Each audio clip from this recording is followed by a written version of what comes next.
Welcome, everybody, to another Headless's Magical Mailbag. I'm joined by my co-host, Nick. Nick, tell them where you're going to be tomorrow. What is up? Oh, tomorrow, the Occult Rejects. They'll have a booth at Fort Myers in Florida at Charlie's Beyond Belief. And no, not tomorrow. We'll be out there around there tomorrow, but Saturday is the event. Yeah. I'm already living in Friday. I was thinking it was Friday also. I don't know. I could be at this point right now, ghost hunting with Brooke, actually. I have to see what's going on with that. But tomorrow, but Saturday, yes, Fort Myers, Florida, I think from 10 to 6, Charlie's Beyond Belief. Check out the link below on my side. We'll have the link up there for the address. But Brooke will be speaking. It's $10 to get in. There'll be a bunch of other speakers. And I also got, I'll have a booth there. We'll have some free stickers. We'll have some t-shirts. Come by, chill out. I'll be right next to Brooke. She's got a booth as well, and her Bigfoot chicks team, friends and stuff. They'll have a booth, 2 booths down too. So be a nice little corner, a bunch of us down there. So come hang out, say what's up. If you smoke, we'll smoke one. We'll make it happen. Are you bringing your equipment on that ghost hunt? Yeah. Well, I'm actually, yes, I am bringing my equipment regardless to record Brooke. Charlie from Charlie's Beyond Belief is going to allow me to mic her and use my good camera and put it up on a stand and actually record her presentation so I can give it to her to share and we can share. So yes, I will have my stuff. Yep. Yeah, man. So if you got any of that thermal stuff, maybe get the thermal out. Oh yeah, no, I got that covered. Yeah, the thermal. Oh man. Thermal, the EMF. And I think I want to go on a ghost hunt so bad. Yeah. Well, you have to find something too to make it interesting. You hope, right? Well, last time I tried to go on location at the baby grave and that other place. If I could do that more often. Oh, that would have been cool as shit if it actually worked. Yeah. Right. You know, it sucks if you went with somebody else. Like it might work better if somebody created a hotspot and then you connected. Believe it or not, that is silly. But having somebody else sometimes that will work because I pulled that off once. That's interesting. Well, out here in Wisconsin, for some reason the hotspot will work better than your phone internet every once in a blue. It's very weird. Right. Well, you know, the back roads of Wisconsin are not known for their connective ability. Gotcha. Well, I'll start it off since I normally throw it to you. I'll take a lead. Oh, okay. There you go. Hello. I went with Aegis. So 2 features of the Greek sort of symbol of protection is you've got the face of Medusa and also the shield of the Kyrgyz. So the Kyrgyz is more of the Athena thing. Like she's the only one that has the Aegis Kyrgyz, which is interesting. But usually you've got the head of Medusa on the shield that they're bringing into battle. You can see this in recreations of the Iliad, right? So in the big Trojan War, they've all got Medusa on their shields. And then you see that motif also in the Sicily flag, where you've got the head of Medusa with the triskelion legs behind her. And the idea is that the Aegis, it still gets used today. It's weird. It's kind of like it's slang that survived for close to 3,000 years now. But when somebody says, whose Aegis are you under? They're referring to the Aegis from Greek mythology. So Perseus cut off the head of Medusa, and he used that head to turn his, I guess it would be his prospective wife's uncle, I believe, to stone. So he's just, spraying and praying. The whole room is turning to stone, and he can't look. So Athena takes the head of Medusa and puts it into the shield. And so now the head of Medusa is inside of the Aegis. And so that shield is what you always see her carrying around with the spear. And also Medusa on the Kyrgyz as well. So she's got Medusa freaking everywhere. But Medusa was everywhere in the ancient world anyway. Like this was just a common motif of the woman's head with the snakes coming off the hair. And then the 2, wings of Pegasus behind her. Because after Perseus chopped her head off, Pegasus came springing out of her neck.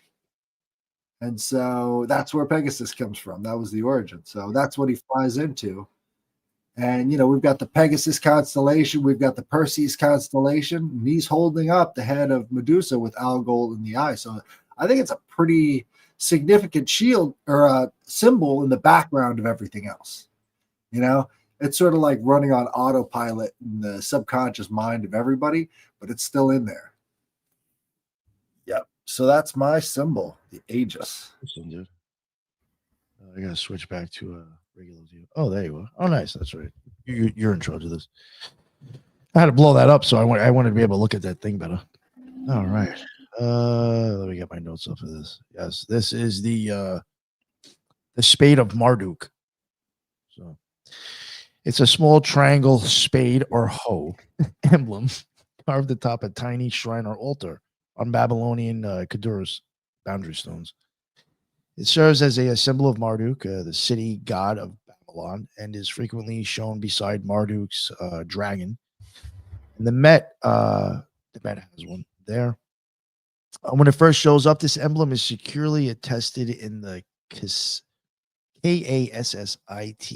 period, Kassite period, 14th to 12th century BCE, and later on land grant, the Kadurus are set up in temples. The famous Kuduro of King Mele-Shipak II, if I'm saying that correctly, 12 BC, at the Lavore, preserves the full band of God's symbols: Star of Ishtar, the Crescent of Sin, Son of Shamash, and alongside others on stacked registers, where it's been seen and where it's collected. The Metropolitan Museum of Art, they got one there.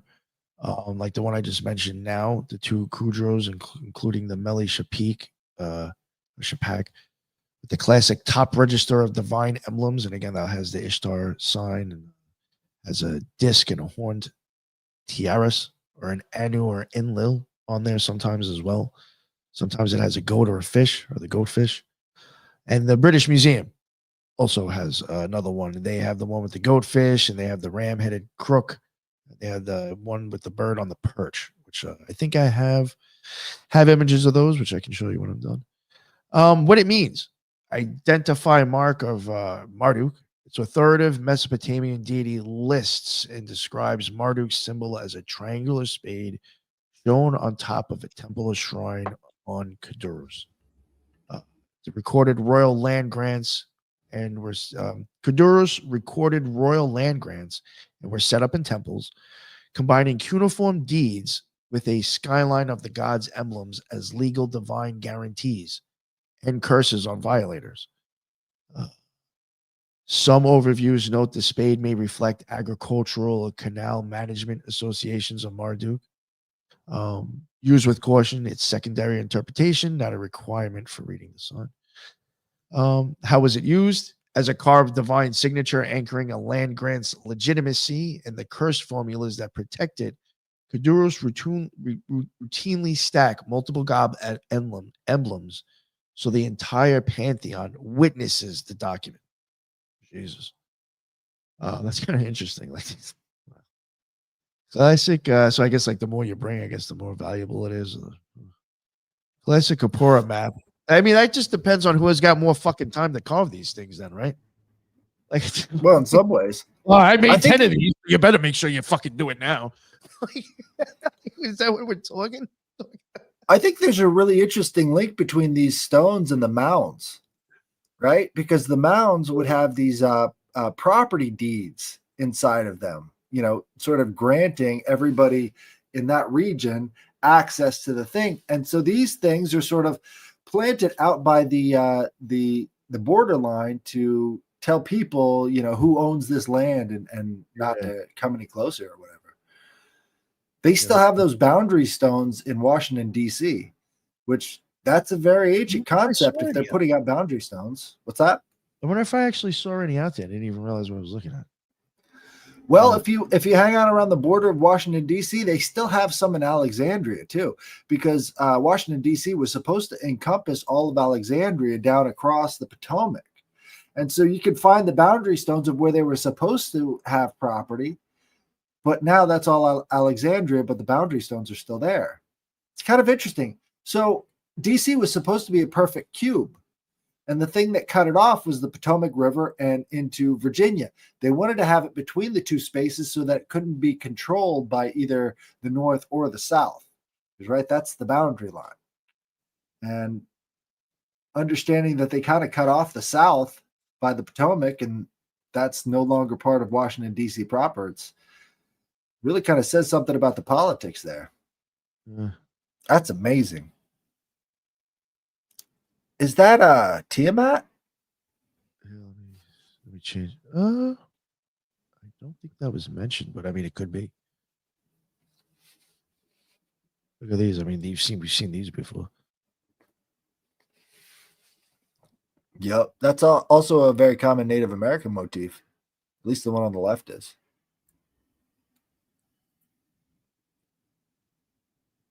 That's just amazing work. And which period was this? Was this the Sumerian or Akkadian? Yeah. Remember it said Kissite, I think it said, and it was 12 to I could be saying this wrong. Kassite period, 14th to 12th century BCE. Yeah, so that's definitely in the what's it called? Well, Akkadian period, because I know the line between Sumerian and all the rest of it comes through Sargon of Akkad, and Sargon of Akkad was like, I don't know, maybe 3000 BC, and so there was a long period of time between then and this. I think I could be wrong on those dates. No, I couldn't even tell you if you are or aren't. Yeah, I just know that, yeah, this is from 12th to 14th century BCE. Yeah, I think I pretty much really again, you know, it's recorded royal land grants, and were set up in temples, showing legal divine guarantees or curses or violators. Some had again, agricultural canal management associations on there. But yeah, I thought it was pretty interesting. I've never seen it before. I mean, it wasn't anything too like, you know, occult or magical, but it's bugged out looking. I mean, honestly, to tell you the truth, for all we know, it actually says something completely different, and they think that's what that means. Right, but look at the repeating motifs, though. Like, we're seeing the two pillars, right? You've got this that tree, right? That tree shows up in all of them. It's just slightly shaped differently there. Yeah, It's not the angular, and then you've got these the sun pieces that seem to be different sizes and shapes. But it's all the same scene that they're showing, right? You know, one's the moon, one's the sun, and then yeah, it's really interesting how they would, you know, they're remixing each one of these stones, but it's the same image. They did that a lot with Tennant stones as well. The ones in the Punic Wars, the Carthage. I don't know why I forgot that. But yeah, they had the similar thing going on with the Tannat Tophet stones. Also, a big influence is the you know, this Sumerian Akkadian influence. Yeah, there you go. Oh, sorry, you want me to go back? Sorry. Yeah. So sun and moon right there, right? You got that tree. It's nice and angular there. That's the same God. He's sort of pointing up towards the heavens with those things. And then you got the pillars right below it.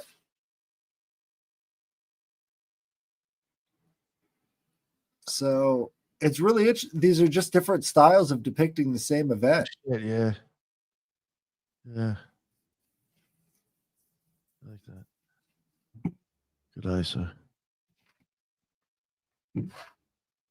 Maybe not on that one. Look at that. I didn't even notice that shit before. Dragon, dude. That's totally the dragon. That's awesome. Because, you know, that's the chaos dragon that they mentioned in the Bible. Yeah. That's the same one. Oh, you got the same stars up here again on the crescent. Yeah, there you go. Same image. You got the pillars. Look at at the sun and the moon. Again, the crescent is the way that I depict it for an eclipse, for the way I see it. It's interesting when I always take that into consideration when I see people use crescents like this. I don't know, maybe. I don't know. Well, in Canaanite Phoenician Tanit worship, on top of Tanit was Baal, which was the combination of the sun disk and the moon horn. Well, tell you the truth, whatever I think Toth's headdress where it looks like the moon and with the sun disk and the moon crescent, that's exactly what it looks like as the black is separating from the fucking white. Actually, it looks like the same. Both of them put together looks like one full image. That's what I'm saying. And isn't it weird that they're putting these trees up on these pedestals that have these columns down beneath them? Yeah, I wish I could zoom in. What are those things? Yeah, right. Are those temples? Like ziggurat? Some sort of structure that they built? It looks like trees. Is that isn't that a zodiac sign? Yeah, that's the goat. That's the sea goat again. Is that Leo? Sagittarius. Oh, sorry. Look at that.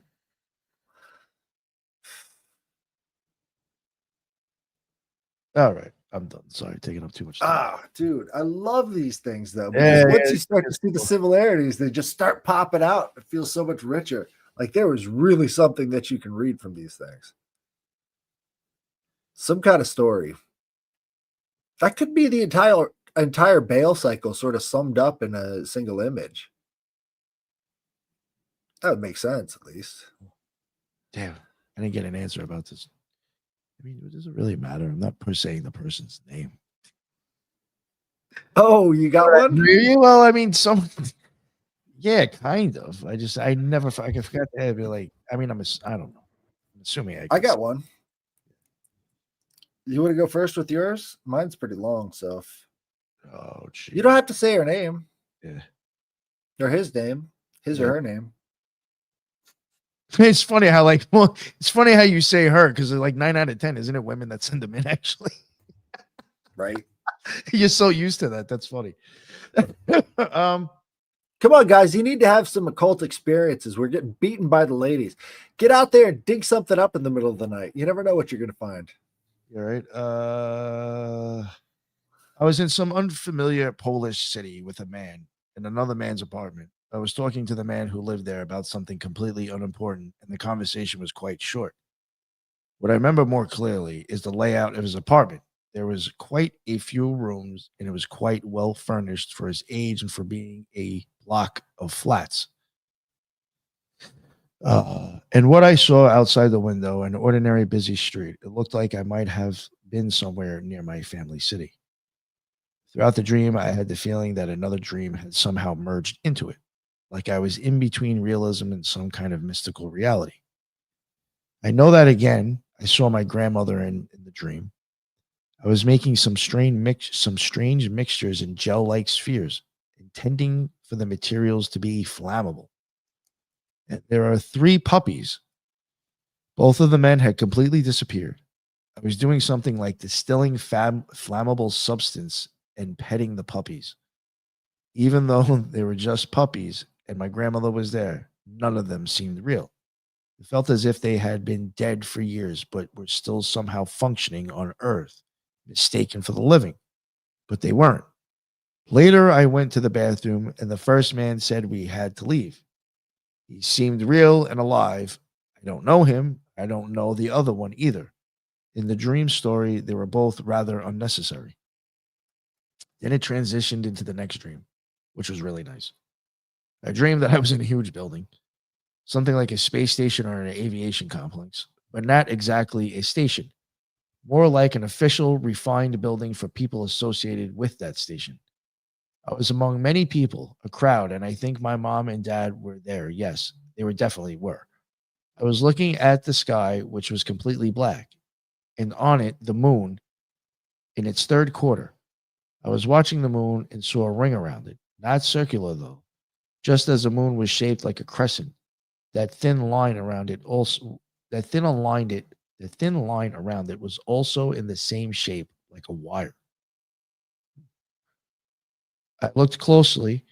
The moon was huge. I wanted to take a photo. My phone rarely works properly in dreams, but I've already learned how to make it show the image. And when I zoomed in, I could see the moon in incredible detail. And an interesting thing and installation around it. Complex, but very retro.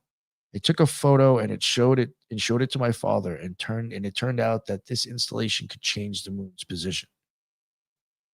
I went in the building and looked at all those people. It was some kind of gala. I left because it wasn't the right place for me. I started looking for the moon again, and it had moved away. It was smaller now, but nearby I found something that had the same shape. I took out some tools and an app that searches for objects in space. And according to what my brain came up with, it was either a black hole, because it looked like a black, torn out patch of sky, or quoting my own mind, a neutron star. I tried to observe that object with my eyes, just looking at it. I had the impression it was about 5 to 7 centimeters in size. And so I kept observing the sky. Then I went for a walk down some country road. I passed by some bushes, and on the right, I saw a line of starlings very close to me. And on the left, about 5 airplanes landing one after another. Then I went back to the gala, and the dream ended. The first dream, I didn't feel very comfortable. The puppies were quite skittish, and I felt more uneasy than okay. But in the second one, that was it. That one was okay. And that's it. Oh, yeah. It's interesting. So a lot of astrological symbolism, a lot of moon symbolism, sort of being able to dial forward and dial back the energies of these different planes. And I think there's that concept that all the planets are kind of their own dimension. Like if you astrally project to these planets, you've got a whole different dimension. And I see a lot of that kind of reflected, that astral projection type feel to that dream, right? It's sort of more mechanical, more detailed. Yeah, I thought the first thing I thought of the first one, I was like, it sounds like an alchemist. Right. Yeah, I was like, mixing all these things up in your place. This distilling shit. I was like, that's interesting. Because I know like that person is into the occult, probably a little bit more into certain things than I was. So, I mean, it just seemed weird that they kind of have like their own version of a different version, or maybe a new age version of an alchemist, you know what I'm saying, in their dream, and they are into practicing the occult or reading it at least. Right. Or maybe that's what turned them on to alchemy in the first place, is having these dreams. Yeah, right. Yeah. I should ask him about that. Yeah, well, yeah, I just figured, I got that one. I'm pretty sure it was like, sent to me to be used. I just wanted to double check. Really, I just wanted to say, great. Can I keep the name? Really, I was just making sure about the name. I'll just leave the name out. It doesn't matter. Yeah, awesome. Perfect. Finally got one. Finally, someone sent one to me. Yeah, it's funny because I put my email out there every time, and they're sending it to you. All right, I got Joe Ferguson. He says, guys, this is not my story, but my cousin's. First, I will give you a little information. I know Joe Ferguson. His name. Sorry, there's aren't interrupt. Oh, I've seen his name out there. Yeah, awesome, man. Thank you, Joe. Nice. Yes. It is called the Pliny Woods in East Texas. It is so dense with pine trees.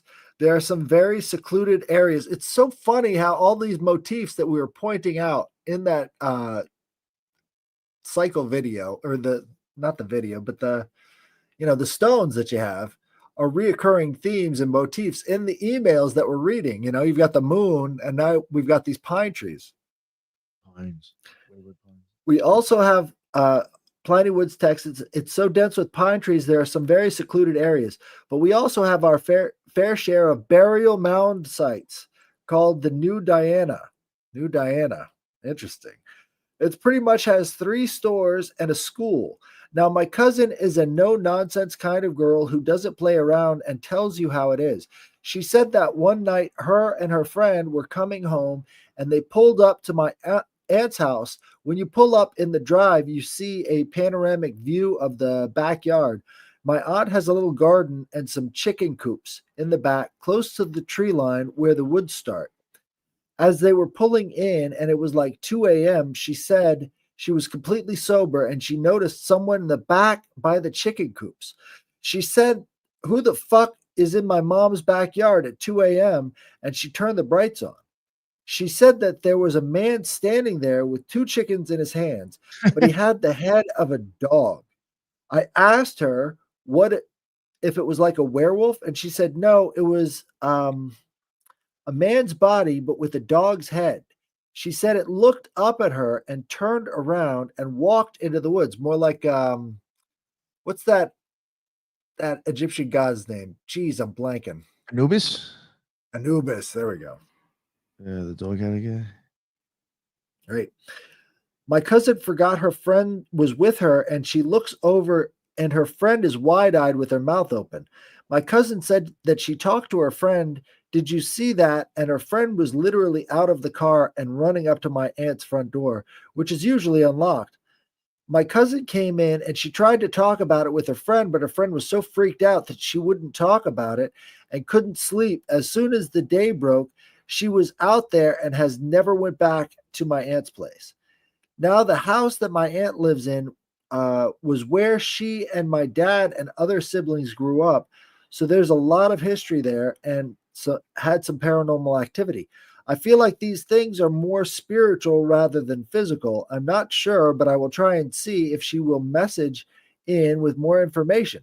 But hope you guys enjoyed the story. That's freaking amazing. It's funny about the burial mounds, too. Yeah. Those are decent ones. What did you say about the curses on these stones? What about them? Oh, yeah, all those stones that I had. Yeah, some of them could be curses. Yeah. Yeah, what if those things are there? Yeah, right? you think maybe the mounds are cursed because you're trespassing? Kind of like the pyramids had the curses on them, right? Yeah. it And would so be- when they're opening King Tut's tomb, all the people die. All I'm saying is that curses might be more prevalent than we realize, and they might be on these mound sites because they are boundary stones between two different tribes. So you kind of want to keep them away, right? Yeah. Why wouldn't you be cursing these things? Yeah, pretty much. Yeah, you want to keep people out, right? Right? I mean, who knows what you could be doing with that? Yeah, for sure. Just a thought. Just a thought. But boundary stones were very important back then. That's how people marked everything out. So, I didn't see any Shit. art on them. I mean, but if you go, I mean, I don't know. Would you consider that kind of like boundary stones when you start going up like in Maine and like up north where it's like everybody's yards is like built off with rocks and shit? I mean, it's kind of almost the same thing. Everybody's fucking boundaries of their property. Yours are all stone by stone walls. Right. Right. And in the Yeah, I Greek took a days, photo. I was like, this is so weird looking. in the Greek days, you had Hermes manifesting as these Herm stones. And the Herm stones would have his bust on them, right? Up to his shoulders. And then it would be solid stone or rough stone from that point down. And that would mark the boundary lines between properties as well. So Hermes kind of plays as the go-between between borders, right? So that's why the Herm stones would be sort of marking the borders. Like this is only Hermes is allowed to cross here, kind of thing. Kind of interesting, but they've always been sort of declared sacred spaces. He's the one who can cross the borders, right? Right. So that that fits with me. Hermes would fit on the Mercury sphere, where I think that starts his journey to cross the abyss. Again, he's the one who's doing it. Kind of. Also, Anubis has something in common with Hermes. Yeah, it could be him at the end. You know what I'm saying? Like at the end of the, who knows? Right. So these boundary stones having a dog-headed man grabbing chickens could have something to do with the underworld because Anubis is from the underworld and these are boundary lines between different spaces. Maybe you're talking about the underworld. Maybe it's a cursed space, something like that. They just want to mark it out. Or it's a worship site where these things were given chickens. It's quite possible. They're just taking what's theirs, right? It could have been offerings. Exactly. Yeah, that's much more prevalent. We don't even think about sacrifices anymore. No, sacrifices were everywhere. Yeah. That's how the communities got together. You know, they would sacrifice to the gods. Everybody would eat. It was a good time. So maybe we should bring that back. Big old barbecues like luau's. Oh yeah, I love that. Well, exactly. That's what a sacrifice would be. It was kind of like the luau, and they incorporated their gods with the luau too. So there's actually a lot of deomancy with all these cookouts and stuff like that. It's just people don't consider it that sort of stuff anymore, even though it is. You know, all these symbols transfer. But this has been about 30 minutes. Thank you, everybody, for joining us. What's up with that Trevor down there? Just check out that Trevor. Somebody's saying down there in the comments. It might be on my side. Trevor. I don't see Trevor. It says Trevor Plant or something like that. I have a kind of a niche occult topic. I would like to chat with you both. Oh, it's under him. That's so wild. You don't see the one under this guy? Oh, got it. Yeah. I don't know who this person is. I tell them to hit up you, right? Yeah, send me an email. Yeah, hit us up. Whoever that was, Trevor Plant. 3562. All right. Thank you. That was us. Oh, yeah. It's wait. Oh, you know what I do want to plug for us? It's something I do want to do. I have mentioned it in the chat. I was going to mention though. I think we will end up covering. I was looking to maybe shoot for right after Halloween. Serpent in the Rainbow. Oh shit. Yeah. Because I know like me, you, Robbie, and maybe Ani and Jules. A bunch of us are actually totally down for that. I know I haven't said anything since I threw the topic out there, but yeah, I do want to do that. So I was hoping, just announce that hopefully within a few weeks you should see the Occult Rejects talking about Serpent in the Rainbow. Are you coming out with Jules tomorrow? Oh, dude, believe it or not, I'm leaving in about 5 hours to start heading to Florida for this fucking thing. No, I will not be on Jules' show. Wait, no, you know what? Technically, I could use my phone and possibly pull that off if I'm at the Airbnb at that point. And if I am, I will come on. I'll jump on with my phone. Awesome. If he lets me, I don't want to, put him on the spot, but no, I'll come on. I might even be able to hook up my my wireless Rode mics I can plug into my phone, and I might actually have like a decent mic.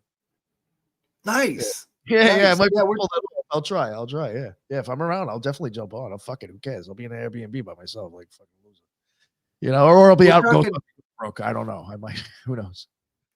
Right. So we're going to be talking about nature spirits, and we're going to be talking about aura viewing and how the two are linked, and like elementals.